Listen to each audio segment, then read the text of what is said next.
Hi, guys. Welcome back to Iggy's Toy Parade and Soldier Review. This is your host, Iggy. Yay. Thank you for that.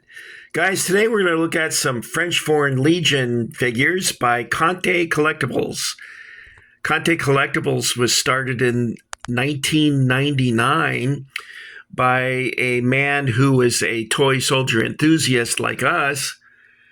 And there's a lot of rumors about Conte Collectibles that turn out to be false, that it was a company started by bored millionaires, and at one point they said they were out of business, and all these things turn out to be false. uh, the reason why they thought it was millionaires is because Conte started off extremely strong with original figures. They had tie-ins with movies, which cost money, and that their Vikings actually had the approval of Kirk Douglas. And Kirk Douglas approved of Conte using uh, the I'm not going to say snake, the dragon from Ragnar's sailing ship in the Vikings. So they started out with a pretty robust catalog of figures of World War II, Civil War, French Foreign Legion. Well, what we have before us here, by the way, I met him in 2000, not long after they started the company in California at the West Coaster. And he was a really nice guy, and he was very excited about the products. And he took me around the room and showed me the different, and I was like really excited. I was like, oh my God, all of this stuff is fantastic. I love all of it.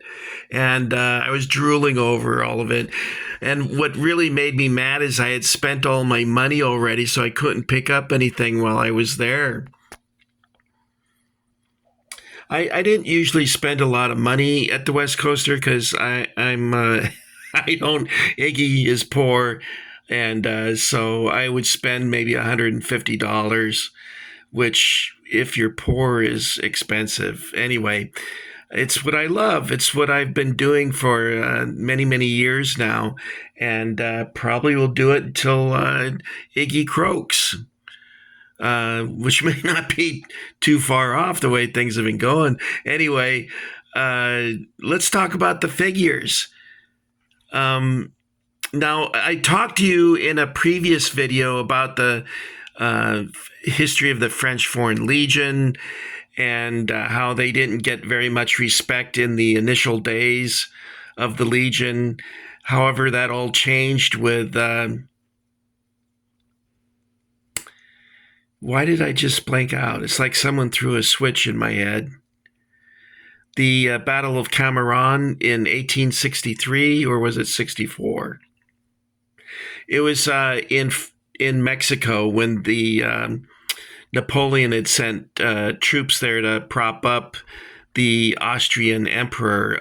It's a complicated story. I think I got into it a little more last time. Captain Danju's hand and the Battle of Cameron. It's very interesting and worth a read. Anyway, these figures, they look like they represent something between 1890 and 1920.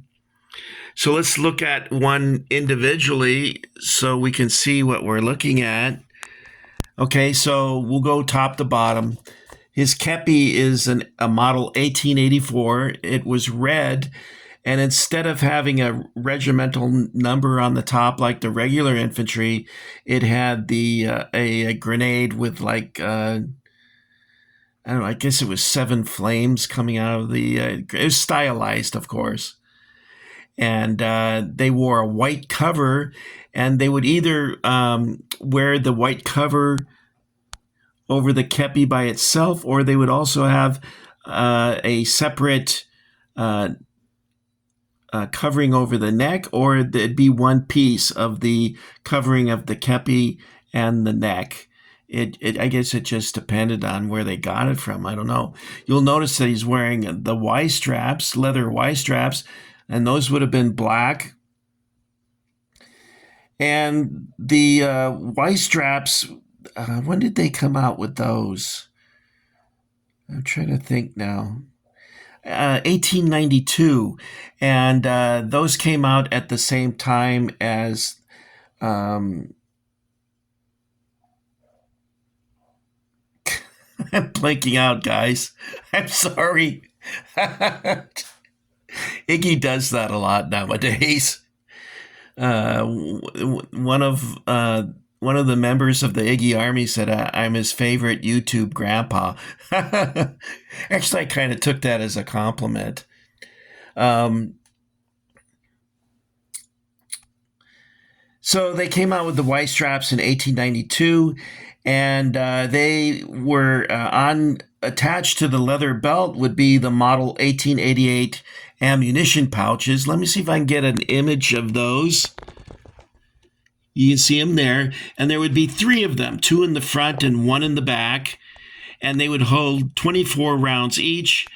So to give you some sort of comparison, a Civil War soldier would have carried 40 rounds on him, and the French Foreign Legionnaire would carry 72, and a World War II American infantryman would carry between 80 and 200 rounds. Can you imagine how much that would weigh? If you fell in a river or something, we'd never see you again. And hopefully you guys don't fall into a river. I don't want you to disappear. And give you I can't talk about equipment because these figures don't really have any.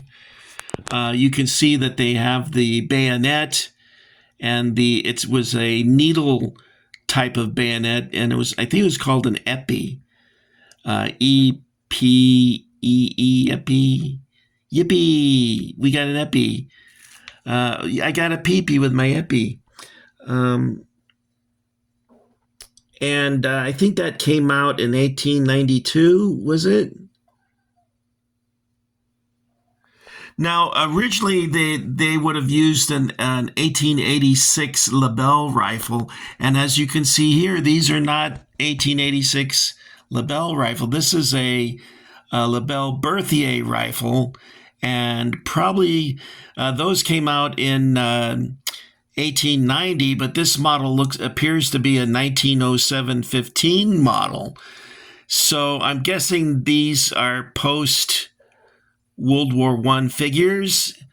And I'm guessing the reason they did that is because these are based off of the book Beau, Geste by Christopher Wren, who was an Englishman who had served in the French Foreign Legion.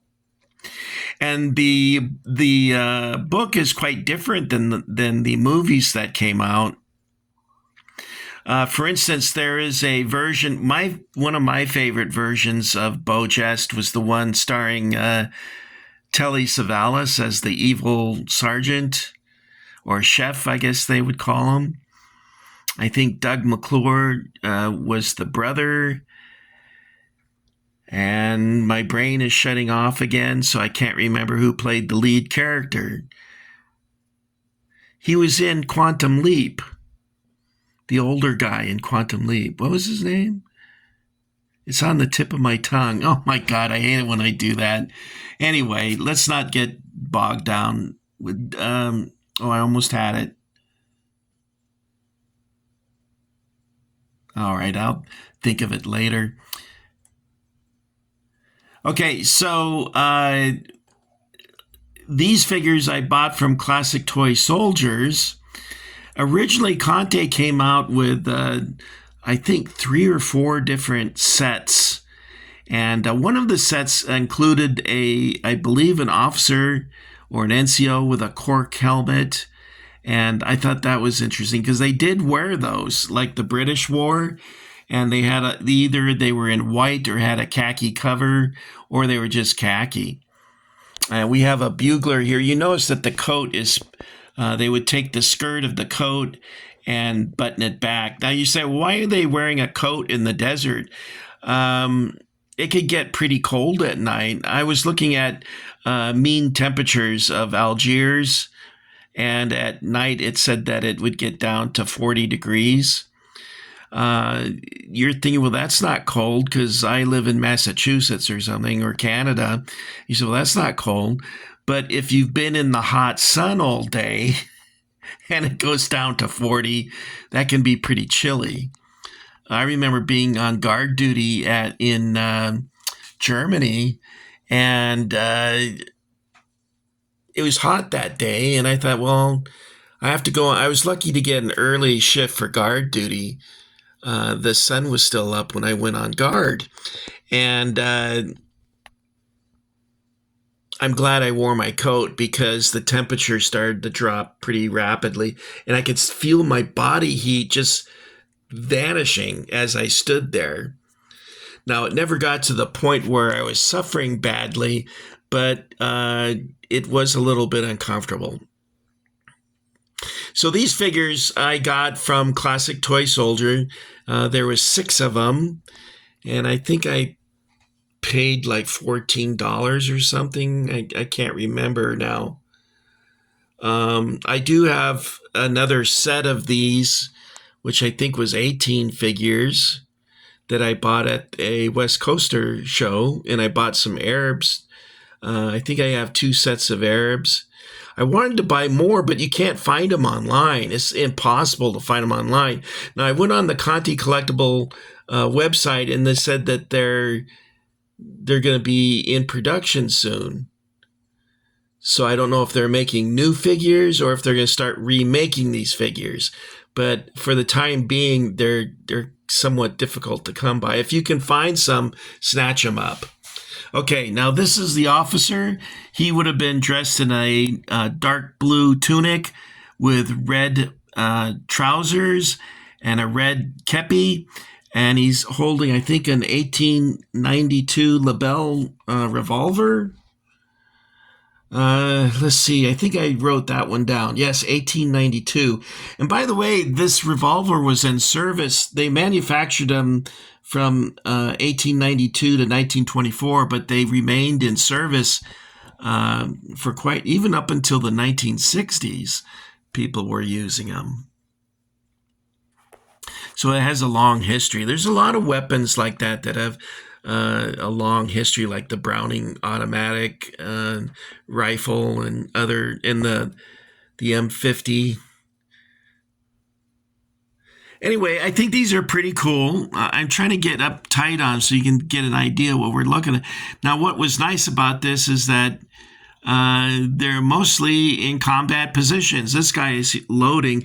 By the way, the Lebel Berthier and the regular Lebel 1886 Lebel had an 8 millimeter cartridge, and so did the Lebel revolver.